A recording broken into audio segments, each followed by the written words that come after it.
feed off each other big time. I'm pretty sure Ryan's green percentage is going up every week too, so he's just getting better and better. But yeah, we feed off each other. We love just working on stopping the run and our technique, and so.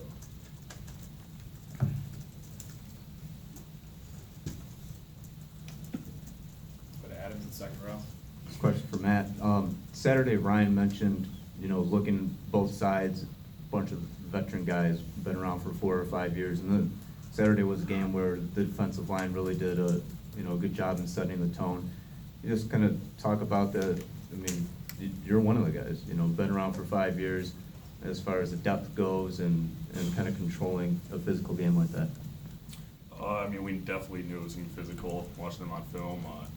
But we love that. I mean, 22 personnel, 23 personnel, that's what we work on all offseason with these guys too. So we were ready for it. It was good to have Monet back too.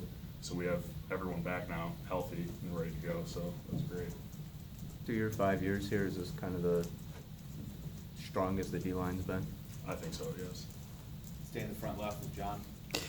Jake, obviously the team likes to play at home and all. What is fun and the challenge about going on the road to win a football game? It's always fun to, go into somebody's house. Right there, you're kind of backed up against the wall. You got a lot of adversity because, you're going against their home crowd. They're hyped up against the energy, but nothing's better than, silencing, 50, 60, 70,000 people, hearing the stadium quiet after, you're making big plays or you have the opportunity to win a game like that. Other questions, please keep your hand raised so we can get a mic to you. Go back to Chris in the front left. Wilton, was there a theme to the red zone struggles on Saturday, or was it just kind of different things coming up at different times? Seems like you guys struggled on second down plays down there. Yeah, after watching the tape and stuff, they were always down off the right defenses. They're very fundamentally sound, and we learned from it and tweak some things and look at the play calling of the red zone. And there's a lot of plays that were there that we needed to capitalize on. So obviously needed to get the ball in the end zone a couple more times than we did, instead of putting all the weight on the defense and then the field goal on the kickers. So we'll learn from it and get better. Other than that, in the missed field goals, were you pretty pleased with a lot of the aspects of the offense? It seemed like you moved the ball pretty well. Yeah, absolutely. Receivers caught the ball well, line blocked, and all the running backs, again, for I think the third or fourth consecutive week, there was all 4 or 5 of them ran the ball well.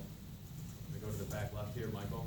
Wilton, obviously watching Jake last year go through his progression with Coach Harbaugh and Coach Fish and seeing how much better he got week after week. When you, relative to like Jake, the development he made, where do you think you are right now, 5 games into your starting career?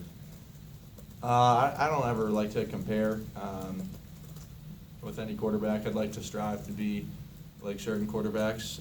We watch a lot of Tom Brady. I watch a lot of Ben Roethlisberger, and try and get my game to where he is right now in his career. But Jake was a great leader and a great quarterback, and obviously I try and do those things as well. But as far as statistics and how he was last year versus how I am now, I don't really think about that.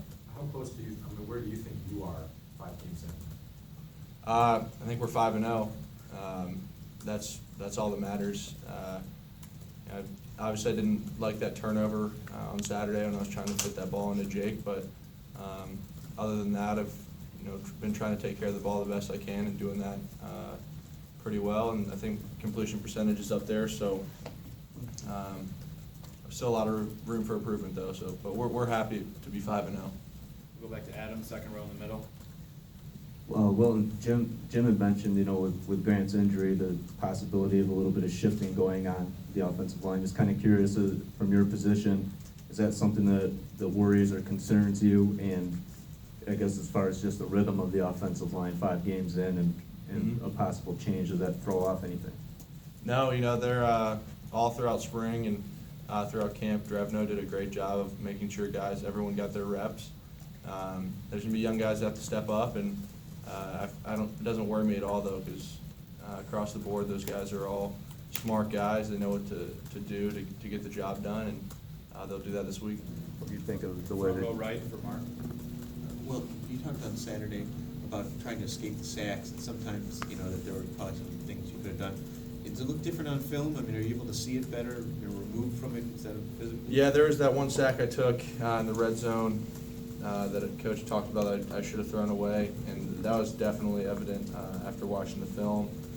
I was just trying to find Jake or Ozzy, and just trying to make a play that wasn't there, and that's something I learned from. Just if you don't see any light at the end of the tunnel on a play, just sometimes the best play is to just throw the ball out of bounds, and that's what I'll do from here on out. Is that just being in games to get that feel? Yeah, more than- yeah, and just not being so cocky on the play to say, hey, I can extend every single play. More so, okay, let's just get to the next down and make sure my team's in a good position to get done what needs to be done. Front left, Angelique. Second week in a row, you've seen a teammate go down with an injury. Grant was last week.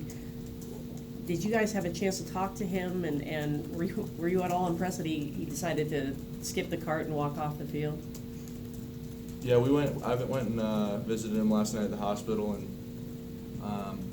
he's in good spirits. He's a strong dude, and he gets picked on a lot for being one of the younger guys in the starting line. I think Kalis and Eric Love kind of going at him, but even those two guys were giving him their respect, because the fact that he walked off with that type of injury, that says a lot about who he is, and we all respect him for that. And also, if I could ask all of you, recollections of the Rutgers game from a couple years ago, your recollections. Oh, from 2 years ago when we were on the road? Yeah. Oh, yeah, I mean, Sorry.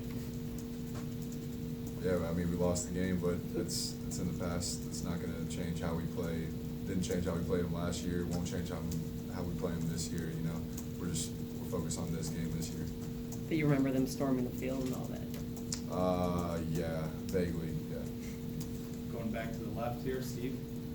Wilton, you mentioned Ben Roethlisberger and Tom Brady, watching film of those guys. When you watch it, what's something you've been able to pick from the way they play and try to put it into your game? Yeah, I mean, Tom's just Tom.